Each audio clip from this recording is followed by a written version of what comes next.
सवालों जवाबों का सिलसिला चल रहा है। वरिष्ठ नेता बीजेपी के सुरेश भारद्वाज, जिनके पास बहुत महत्वपूर्ण महकमा है। सर, बहुत बहुत स्वागत है इस खास मंच पर, राइजिंग हिमाचल कॉन्क्लेव में। एक बड़ा एक्सपीरियंस राजनीतिक आपके पास है। आपने इमरजेंसी का दौर भी देखा है, आपने छात्र राजनीति भी की है, और आपने अपनी राजनीति को आगे बढ़ाते बढ़ाते हिमाचल को बदलते हुए देखा है। तो आपसे बेहतर तरीके से राइजिंग हिमाचल कॉन्क्लेव में बातचीत हो सकती है। तो ऐसे में जो आपका डिपार्टमेंट फिलहाल आपके पास है सर, पहला सवाल उस डिपार्टमेंट को लेकर। शहरों को सुंदर बनाने के लिए, विकसित करने के लिए एक बड़ा जिम्मा आपके कंधों पर था। क्योंकि था इसलिए मैं शब्द का इस्तेमाल कर रहा हूं, क्योंकि चुनावी साल है, चुनाव में आपको उतरना है। कितने शहर सुंदर बने हिमाचल प्रदेश के? हिमाचल में कितना विकास किया आपने? शहर क्या वाकई में विकसित हो पाए हैं?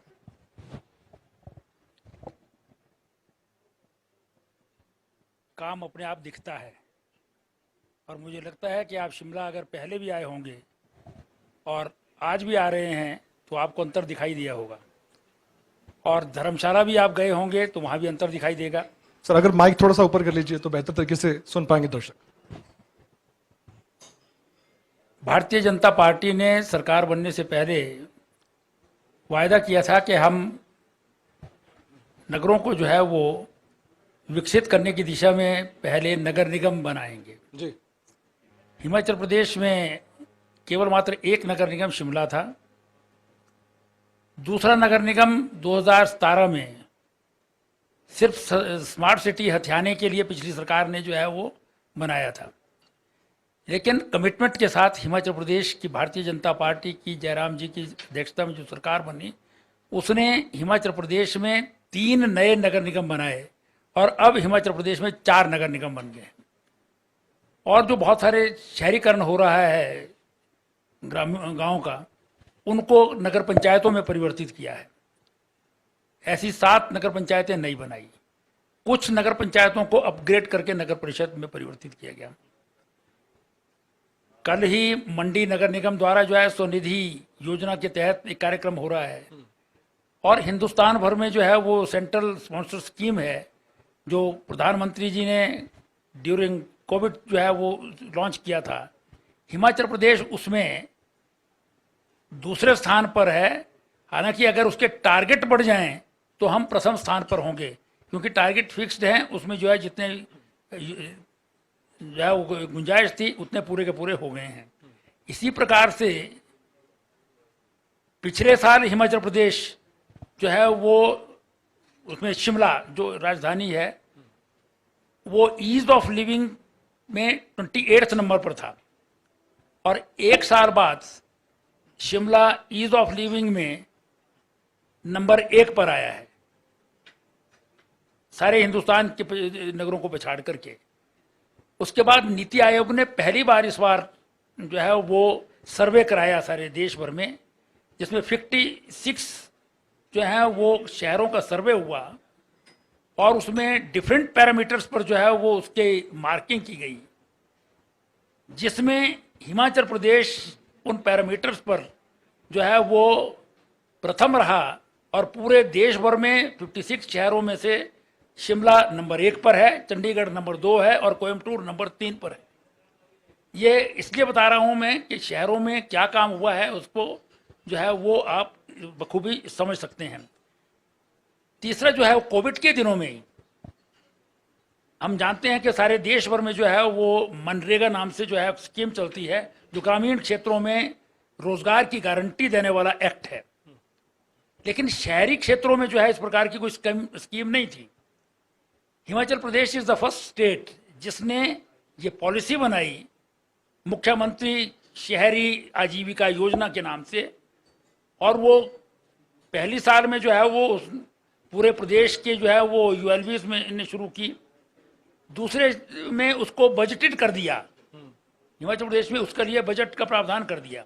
और अब पहला प्रदेश बनने जा रहा है हिमाचल प्रदेश जिसमें मुख्यमंत्री शहरी आजीविका गारंटी योजना जो है वो एक्ट के रूप में जो है कानून के रूप में परिवर्तित हो रही है।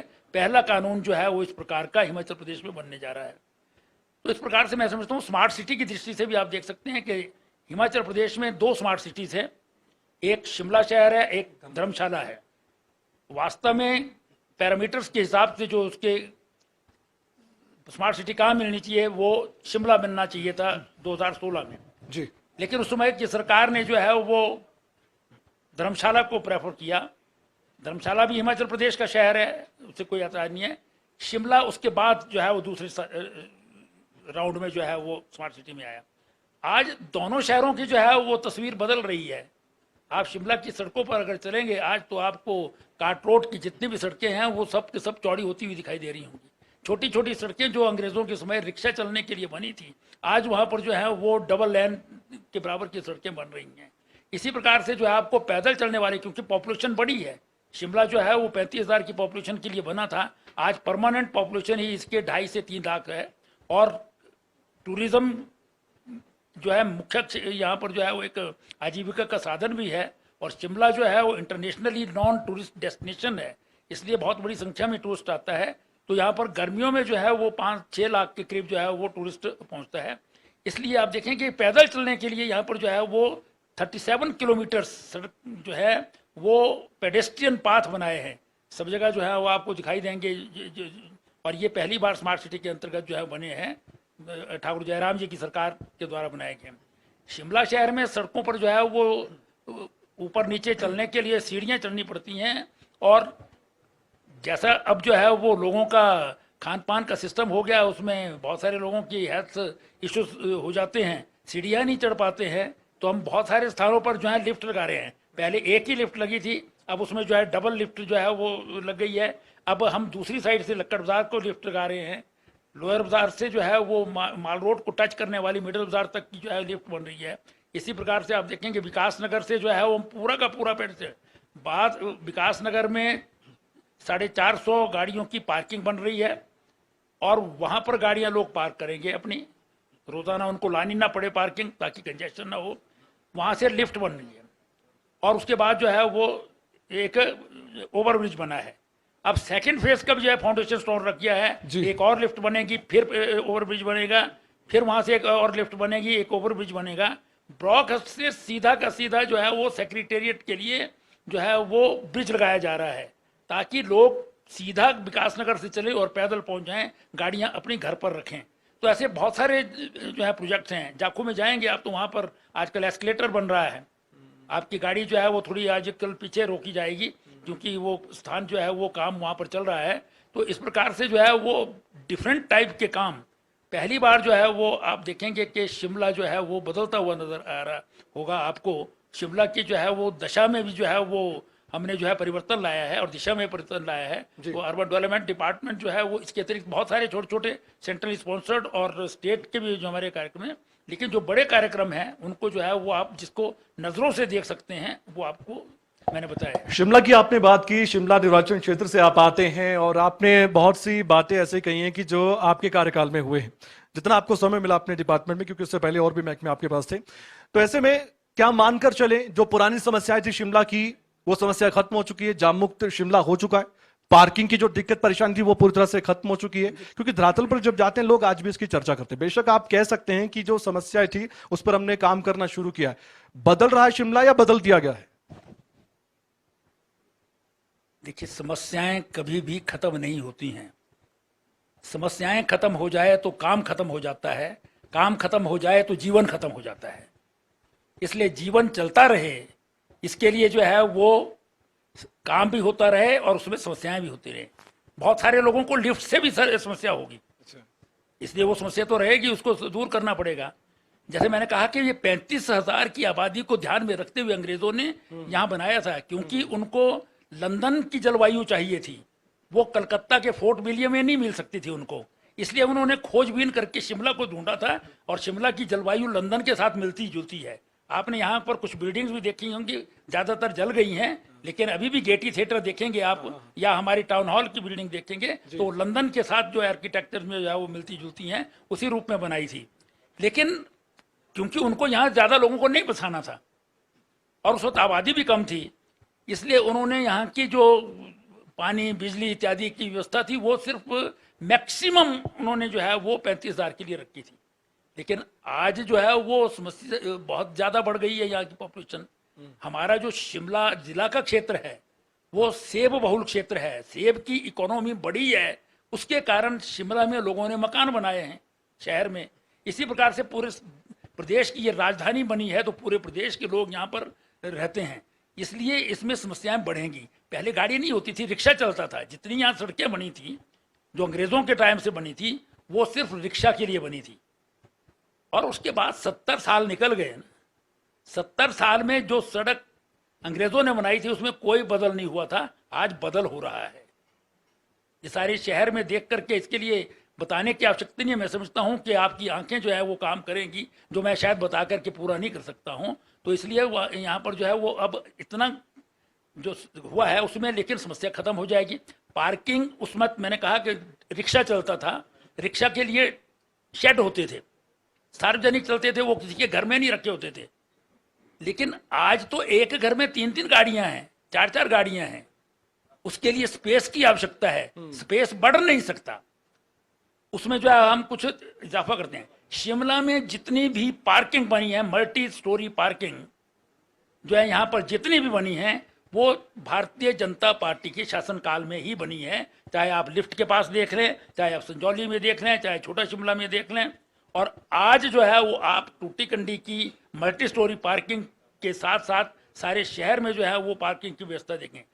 यहाँ पर तो स्थिति ये थी कि आप आईजीएमसी जो हमारा हॉस्पिटल है, वहाँ कोई पेशेंट को लेकर के जाए तो वो गाड़ी अगर खड़ी करता था तो वापस उसको चालान मिलता था। अच्छा।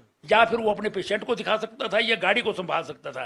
लेकिन आज हम उसी आईजीएमसी के पास जो है वो 800 गाड़ियों की मल्टी स्टोरी पार्किंग एक बना रहे हैं और दूसरी 450 गाड़ियों की एक पार्किंग जो है सड़क पर बना रहे हैं। और सीधी वहाँ से लिफ्ट से जो है वो ट्रॉमा सेंटर में और नई ओपीडी जो बनी है उसमें वो जाएंगे। तो इसलिए ये सारी चीज़ें जो हैं वो नई हो रही हैं और इससे समस्याएं कंप्लीट खत्म हो जाएंगी, ऐसा संभव नहीं है। क्योंकि गाड़ियां जितनी हैं उतनी पार्किंग के लिए स्पेस ही नहीं है। हम अलग अलग स्थान पर अलग अलग वार्ड में छोटी छोटी पार्किंग भी बना रहे हैं, जहाँ कहीं 5 की होगी, कहीं 8 की होगी। कई स्थानों पर हमको सड़कों पर पीली लाइन लगानी पड़ रही है कि ताकि वहाँ पर जो है वो गाड़ी पार्क कर सकें। कंजेशन भी है। सबसे बड़ी समस्या आज जो है वो शिमला शहर में जो है वो ट्रैफिक जाम हो जाता है। उसके लिए हमने जो है वो 2-3 जगह फ्लाईओवर की व्यवस्था की है। यहाँ से आप थोड़ा सा आगे जाएंगे, क्लिनिक के लिए जो है सीधा फ्लाईओवर जिसको हमने सीपीडब्ल्यू को बनाने को दिया है, उसका फाउंडेशन स्टोन रख दिया है, काम शुरू हो गया है। वो सीधी वहाँ से जो है वो गाड़ी जाएगी, बीच की जो है कंजेशन को ख़त्म करते हुए वो निचला जो हमारा बाईपास नेशनल हाईवे है वहाँ पहुँचेगी। इसी प्रकार से आप जिस रोड से आते हैं, विधानसभा के पास जो है वो रेलवे स्टेशन है और उनकी ज़मीन है।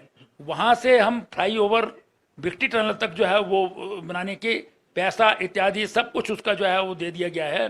लेकिन क्योंकि रेलवे की उसमें एनओसी की आवश्यकता है, उसके लिए हमने रेलवे मिनिस्टर से जो निवेदन किया था, तो वो सारी फॉर्मेलिटीज़ पूरी करके हम उसको अवेट कर रहे हैं कि एनओसी मिल जाए। तो इसलिए समस्याएं रहेंगी, समस्याओं का समाधान करना ये तो मैं समझता हूं। कोई स्थायी समाधान नहीं है सर, कोई स्थायी समाधान नहीं हो सकता, ये मानकर चले फिर हम।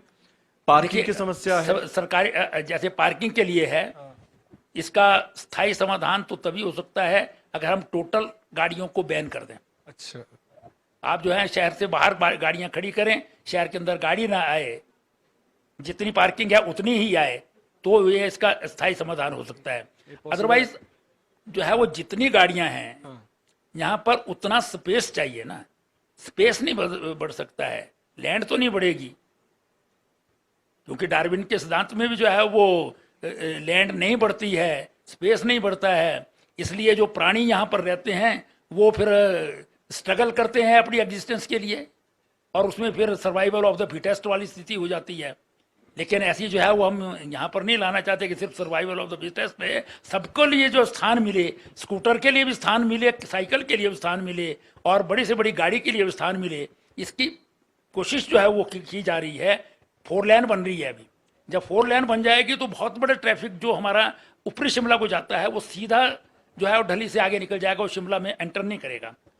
हमने जो है वो सेब की आवाजाही के लिए छैला नामक स्थान है जो सैंज है, वहाँ से सीधी गाड़ी जो है वो सोरन होते हुए जो है उस में चली जाएगी, गिरिनगर होते हुए आगे निकलेगी। यहाँ पर गाड़ियाँ बीच में ना आए। लेकिन छोटी गाड़ी जो आती है जो शिमला में आएगी और शिमला की परमानेंट गाड़ी है। अब देखिए पेक मिशन जब से आने शुरू हुए हैं तो मारुति जो है वो बड़ी इजीली मिल जाती थी, नैनो बड़ी इजीली मिल जाती थी, और आजकल तो सारे बैंक जो है वो ईएमआई, छोटी सी ईएमआई पर आपको गाड़ियां जो है देते रहते हैं, लोग गाड़ी खरीद लेते हैं, जगह नहीं होती है। लेकिन अब हम उनको ये नहीं कह सकते कि भाई तुम गाड़ी मत खरीदो, अब गाड़ी खरीदी है तो उनके लिए जगह निकालें, तो उसके लिए हम कोशिश करते हैं कि सड़क पर ही पीली लाइन लगा दें। ऐसा तो नहीं सर, अब अपील करनी पड़ जाए कि गाड़ी मत खरीदो, क्योंकि यहाँ पर पार्किंग की दिक्कत है, और बाहर से पर्यटक जब आते हैं यहाँ पर, हम कोई ये- बाहरी राज्यों से देखिए, आता है तो उसको सबसे बड़ी दिक्कत यही है। हम ये अपील तो जरूर करते हैं कि भी अननेसेसरी गाड़ी आप ना लाया करें। अगर आप जो है कहीं, जैसे मैंने बताया ना कि आप विकास नगर से चलेंगे तो उस पेडिस्ट्रियन पाथ से सीधा आप छोटे शिमला सेक्रेटेरिएट तक पहुंच सकते हैं। तो लोगों से अपील तो ये होगी कि वो अपनी गाड़ी जो है तभी ले जाएं जब उनको कहीं बाहर जाना हो। अगर आपको दफ्तरी जाना है तो आप उस पेडेस्ट्रियन पाथ का जो है यूज़ करें और गाड़ी जो है अपनी वहीं पर रखें। तो ऐसी स्थिति जो है वो सब जगह के लिए संभव हो सकती है, लेकिन जितनी पार्किंग्स बनाई जा सकती हैं वो बना रहे हैं, और आगे भी जितनी स्पेस मिलेगा वो बनाएंगे। यानी कोशिशें आपकी जारी हैं। मुद्दे और भी हैं आपके विभाग से जुड़े हुए। पानी का मुद्दा कई बार उठता है, आपने कहीं बैठ के भी किए हैं, अधिकारियों को सख्त निर्देश भी दिए हैं। क्या हम ये भी मानकर चले सवाल का जवाब कि पानी की समस्या बिल्कुल खत्म हो गई है? 24 घंटे पानी देने का भी सपना आपका है, पूरे शिमला को होगा, संजौली से शुरुआत भी की गई थी। तो ऐसे में ये मुद्दा क्या आने वाले वक्त में बिल्कुल खत्म हो जाएगा कि 24 घंटे पानी मिले, या पानी की समस्या कम से कम ना हो? तो 24 घंटे ना दीजिए आप, पानी की समस्या सीजन में ना हो, गर्मियों में ना हो। थोड़ा सा वक्त लगेगा। हमारी 1813 करोड़ रुपए की जो स्कीम सतलुज से पानी लिफ्ट करके शिमला को पहुंचाया जा रहा है, वो बन करके तैयार हो जाएगी तो आने वाले 2050 तक 24/7 पानी मिलेगा और कोई समस्या नहीं रहेगी। लेकिन प्रोजेक्ट में बनने में टाइम लगता है। कोविड के दिनों में हमने वर्ल्ड बैंक से जो है वो लोन सैंक्शन करवाया। सारे देश में जो है वो लोन सैंक्शन नहीं हुए, लेकिन हिमाचल प्रदेश सरकार ने जो है वो सेंट्रल गवर्नमेंट के सहयोग से वर्ल्ड बैंक से जो है लोन लिया, जिसमें 180 मिलियन डॉलर का हमको लोन मिला है। उसका हमारा जो लिफ्टिंग का काम है वो सतलुज से पानी उठाने का वो प्रारंभ हो चुका हुआ है। सेकंड फेज में हम सारे शहर की जो नालियां इत्यादि हैं, जो पाइप लाइन्स हैं, दूसरी चीज़ें हैं, उसका जो है वो लगभग 432 करोड़ का जो है वो नया दूसरा टेंडर जो है वो करने वाले हैं। तो उसमें जो है 2-1 वर्ष लगेंगे, लेकिन उसके बाद जो है वो 2050 तक की पानी की कंप्लीट समस्या समझ। अभी भी 2018 में बहुत बड़ी समस्या पैदा हो गई थी। गर्मियों में जो है जैसे ही हमारी सरकार बनी थी एकदम से जो है वो पानी की समस्या उत्पन्न हो गई, क्योंकि पानी जहाँ से आता है सोर्स में पानी सूख जाता है। दूसरा जो एक और स्कीम बनाई है हमने, जहाँ से 20 MLD पानी आता है, उसमें उसका जो कैचमेंट एरिया है उसमें बहुत सारी सड़कें बनती हैं। सड़कों से जो है वो मिट्टी उस नदी में आ जाती हैं। हमने ट्यूब सेटलर भी लगाया है उसमें कि भी गाद को रोका जाए, लेकिन उसके बावजूद भी जो है बहुत बड़ी मात्रा में वो पहुंच जाता है। हाँ, लेकिन उससे पानी शिमला को आना आवश्यक है। इसलिए हम उसको जो है वो कोशिश करते हैं कि हम उसको जो अपने पंप हैं उनको बंद ना किया जाए, इसलिए पानी आता रहे। तो अभी भी हमने बहुत सारे स्थानों पर 24/7 की स्कीम चलाई है, लेकिन गर्मियों में कई बार हमारी सोर्स में सूखने के कारण, बरसात में जो है वो गाद के कारण जो है वो पानी में रुकावट आ जाती है। फिर सर्दियों में बर्फ़ गिरती है तो पानी ये जो नालियां हैं वो जाम हो जाती हैं। इसलिए ये सारी समस्याएं जब ये हमारी 1800 करोड़ वाली स्कीम जो है वो ऑपरेशनल हो जाएगी तो आने वाले जनरेशन को पानी की कोई कमी नहीं रहेगी। और आने वाले 2050 तो स्कीम प्रोजेक्टेड है, लेकिन ये आगे भी चलेगी ऐसा उम्मीद है। यानी 2 से 3 साल बाद कम से कम बड़ी समस्या नहीं रहेगी ये पानी की समस्या। लेकिन आपने मेरी नजर की बात की थी कि आप देखिए, और मेरी नजर हर तरफ है, लेकिन विपक्ष के नजरों से देखिए, वो जो चश्मा लगाकर चलते हैं उसमें सिर्फ आपकी आलोचना ही देखते हैं। वो कहते हैं सिर्फ एक्सक्यूज हैं सुरेश भारद्वाज जी के पास, आपके सरकार के पास, कि हम काम कर रहे हैं, काम हो रहे हैं। 4.5 साल हो गए, किसी नतीजे पर नहीं पहुंचे हैं क्या? हमने तो कभी एक्सक्यूज मांगी नहीं है। हम तो कह रहे हैं जो 70 साल में उन्होंने नहीं किया वो हमने करके दिखाया है। शिमला को बदलता हुआ देख रहे हैं वो। इसलिए उनको विरोध के लिए विरोध करना है, इसलिए जो है वो कोई भी आप आरोप लगा सकते हैं। मुझे उनको कुछ नहीं कहना है, मैं अपना काम करता हूँ। आलोचना करने वाले को लोकतंत्र में जो है वो पूरा जो है अधिकार होता है कि वो आलोचना करे, और आलोचना का कई बार फायदा भी रहता है। जहां हम कहीं गलती कर जाते हैं या कोई चीज जो है हमारी नजरों से छूट जाती है, अगर वो उसको देख लें और बता दें तो हम उनको पूरा करते हैं, पर वो देखते ही नहीं है। उनके पास ना विजन है, ना उन्होंने कभी देखा है, उनको शिमला की समस्याओं का भी जानकारी नहीं है। जो आलोचना करने वाले हैं उनको मालूम ही नहीं है, और जो काम हो रहा है उसमें कोई ना कोई नुक्स निकालना है उन्होंने, तो उनका अधिकार है। वो विरोध पक्ष में है और आंधा भी विरोध पक्ष में ही रहेंगे, तो इसलिए वो उसकी तैयारी पूरी तरह से जो आगे के लिए भी कर रखें। आपकी तैयारी पूरी है, क्योंकि शिमला संसदीय क्षेत्र की बात करें, जितनी विधानसभा आती है, एक आपकी बड़ी जिम्मेदारी है, वरिष्ठ नेता है। आने वाले वक्त में क्या इतना काम किया है कि चुनाव में बहुत बड़ा बेनिफिट, आपको बड़ा फायदा मिल सके और कांग्रेस की जो सीटें हैं उनको भी हथिया लें आप? देखिए, मैं समझता हूं कि काम के लिहाज से अगर आप पूछेंगे तो जो काम कांग्रेस वालों ने कभी सोचा भी नहीं है वो काम जयराम सरकार ने किए हैं। बीमार तो आज तक भी होते थे लोग, और जो बेचारा गरीब आदमी होता था वो अपना, जिसको कैंसर हो जाता था उसके परिवार में, या किसी को हार्ट अटैक की प्रॉब्लम हो जाती थी, या कोई बहुत बड़ी अन्य बीमारी हो जाती है जिसका पैसा नहीं दे सकता था, वो हमेशा होती थी, लेकिन उसके पास जो है पैसा नहीं होता था, वो इलाज नहीं करा सकता था अपना। सरकारी हॉस्पिटल्स में भी बहुत सारी चीज़ों के लिए पैसा देना पड़ता है, तो वो पैसा ना देने के अभाव में जो है वो सिसक कर जो है वो मर जाता था। लेकिन पहली बार जयराम सरकार ने जो है वो केंद्र में आयुष्मान भारत योजना चली, 5 लाख का बीमा जो है करने की, लेकिन बहुत सारे लोग हैं जो उसमें कवर नहीं होते थे, तो यहाँ हिम केयर योजना शुरू की गई, और हिम केयर योजना के तहत जो है लोगों को इलाज जो है वो मिल रहा है। आप किसी से भी पूछ लीजिए जिसने इसका फायदा उठाया है, उनको पीजीआई में भी और एम्स में भी और 32 सेक्टर का जो हॉस्पिटल है वहाँ भी और हिमाचल के सभी हॉस्पिटल में मुफ्त इलाज मिलता है। सहारा योजना में जो है बहुत सारे लोग एक्सीडेंट हो जाता है, उनकी रीढ़ की हड्डी टूट जाती है या किसी और कारण से जो है वो पैरालिटिक टाइप हो सकता है, तो उसको कोई सहारा चाहिए। घर में भी कई बार जो है वो नहीं मिलता था, तो उस सहारा के लिए जो है वो सरकार आगे आई, 3,000 रुपये पर मंथ देते हैं। कांग्रेस के लोग तो टेक्निकल आदमी थे, उन्होंने बिना जो है वो इनकम के 80 साल उम्र रखी हुई थी, उनको पता था कि 80 साल के बाद कितने बूढ़े रह जाएंगे, तो इसलिए 80 साल वालों को पेंशन की देने की जरूरत ही नहीं पड़ेगी।